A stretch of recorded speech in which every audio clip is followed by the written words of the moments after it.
এটা ছিল বৃহস্পতিবার সন্ধ্যার ভিডিও। আমার স্টুডেন্ট পূজার ছেলের বার্থডেতে চলে যাব, তাই কিন্তু আমি রেডি হয়ে নিচ্ছিলাম। আর কাদের সাথে যাব সেটাও তোমাদের সাথে শেয়ার করব। এই যে চলে এসছে আমার সব স্টুডেন্টরা, মানে আমার বিউটিশিয়ান ক্লাসের স্টুডেন্টরা। তা রেডি হওয়ার আগেই ঝটপট করে আগে সন্ধ্যাবাতিটা আমি দিয়ে নেব। তার মধ্যে যেহেতু ছিল সেদিনকে বৃহস্পতিবার, ভালো করে সারা বাড়ি ধূপ ধুনো কর্পূর দেখিয়ে কিন্তু আমি দেখো সন্ধ্যা আরতি করে নিই।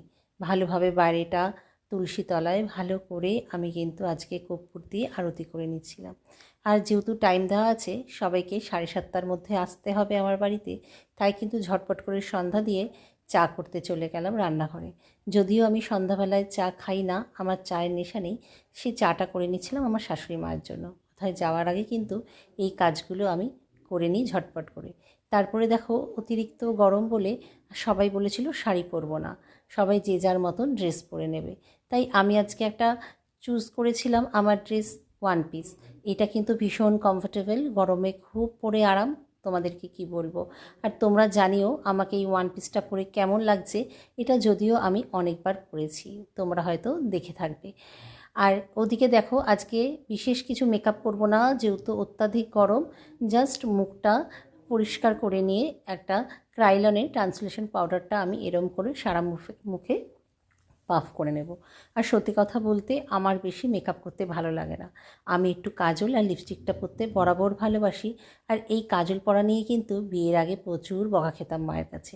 আমি যেহেতু কাজল পরতে প্রচণ্ড ভালোবাসতাম, আমি যখন কোচিং ক্লাসে যেতাম তখনও কিন্তু কাজল পরে যেতাম। আর মা বলতো, পড়তে যাচ্ছিস না কোথায় ঘুরতে যাচ্ছিস। যাই হোক, সেই সব কথা বলতে বলতে দেখো আমার চোখের কাজলটাও কিন্তু পরা হয়ে গেল। তারপরে তো ওদিকে ওরা চলে আসবে, মানে আমার স্টুডেন্ট রীতাদি, রুম্পাদি আর নন্দিনী।